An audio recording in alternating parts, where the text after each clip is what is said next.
इस तरह मेरे गुनाहों को वो धो देती है, माँ बहुत गुस्से में होती है तो रो देती है।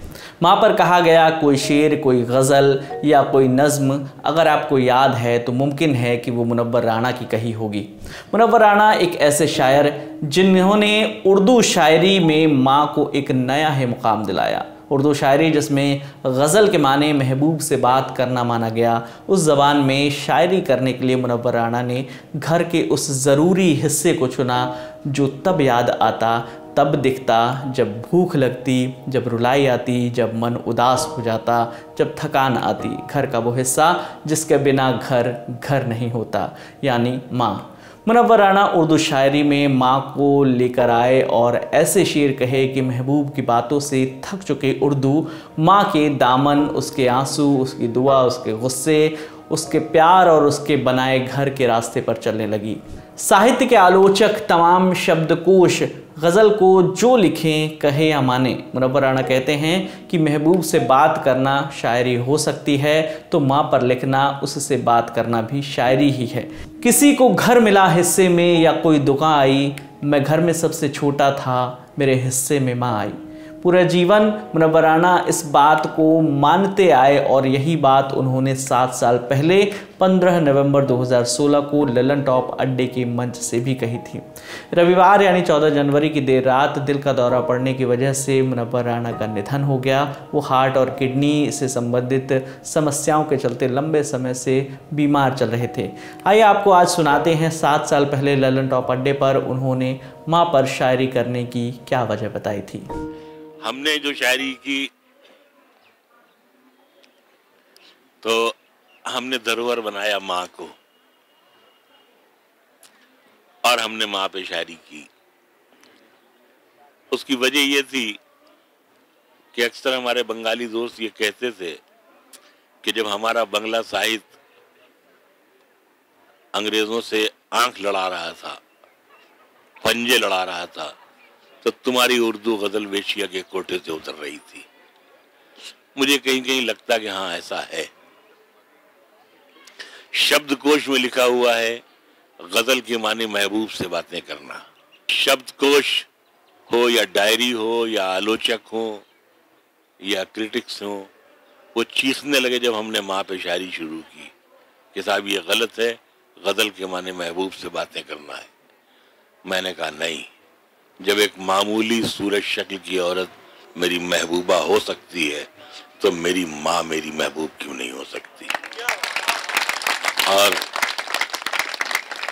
45 बरस हो गए और मैं अपने अहद पे कायम रहा, ये सोचकर कि जब आचार्य तुलसीदास के महबूब भगवान राम हो सकते हैं तो मेरी महबूबा मेरी माँ भी हो सकती है।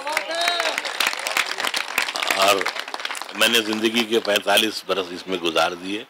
आज मुझे खुशी है कि हिंदुस्तान की किसी जबान में गजल कही जाए तो हमारी ये कोशिश मौजूद है कि उसमें रिश्ते भी हैं, माँ भी है, बहन भी है, बेटी भी है, परिवार भी हैं, मौसी भी हैं, एक पूरा खानदान, एक कुनबा पूरा जो है वो उसमें मौजूद रहता है। यही मेरी छोटी सी कोशिश थी। बुझती हुई या उतरती हुई जो शमें हैं, इनको बुझाने से बचाने का नाम ही मुनव्वर राणा है। मैं 5 बेटियों का बाप हूँ, एक बहू है। मैं सबको ये कहता हूँ कि भाई देखो, बच्चे को दूध जरूर पिलाओ, लेकिन आजकल वो फैशन चल गया है कि फौरन वो नेस्ले और फेस्ले और क्या क्या है सब उसमें। तो हमने तो खैर पिया हुआ नहीं वैसा दूध, अम्मा ने जो पिला दिया था 65 साल पहले उतना ही काफी है। तो ये सब दूध चल गया है आजकल। तो मैं बेटियों से भी, बहू से भी मैं कहता हूँ कि 4 कतरे, 10 कतरे, 2 बूंद, 1 लीटर उसके जिस्म में डाल दो। ये तुम्हारा दूध नहीं है, ये हमारे परिवार का संस्कार है। हाँ, इसे जाना चाहिए, लेकिन नहीं सुनती हैं। हम कहते हैं कल अगर मुल्क पे जान देनी होगी तो माएँ कसम क्या देंगी। ये तो दे नहीं सकती हैं कि तुम्हें मेरे दूध की कसम, कहेंगी तुम्हें नस्ले के दूध की कसम, जाओ देश के कुर्बान। तो अपने संस्कारों को बचाने के लिए अगर हम आपको कहते हैं तो इसका मतलब ये सोचिए कि हम आपके बाबा की तरह हुए, और एक पुराने खत को हम कह रहे हैं महफूज रखिए, इनसे संस्कारों की खुशबू आती है, इनको बचा के रखना चाहिए। लखनऊ में एक साहब हैं, उनके यहाँ आम की दावत थी, गालिब और आम। तो लोग खड़े हुए थे, एक तरफ पढ़े लिखे थे। उन्होंने पूछा कि कुछ लोग आम काट के खाते हैं, कुछ लोग आम चूस के खाते हैं। वो लखनऊ वाले साहब कहने लगे, एक्सक्यूज मी, असल में जो लोग पढ़े लिखे होते हैं, खानदानी होते हैं, एरिस्टोक्रेट होते हैं, वो आम काट के खाते हैं, और जो देहाती होते हैं, कहीं बदरपुर से चले आ रहे हैं गाँव वहां से, वो आम चूस के खाते हैं। मैंने कहा नहीं नहीं नहीं नहीं, ऐसा बिल्कुल नहीं है। जिन्होंने अम्मा का दूध पिया है वो चूस के खाते हैं, जिन्होंने डिब्बे का पिया है वो। तो अभी आपने सुना कि माँ पर शायरी करने की क्या वजह बताई मुनव्वर राना ने। ये ललन टॉप अड्डे का वीडियो था, 7 साल पुराना वीडियो था। आपकी इस पर क्या राय है, हमें कमेंट करके बताइए। मेरा नाम है विकास वर्मा, देखते रहिए द ललन टॉप। शुक्रिया।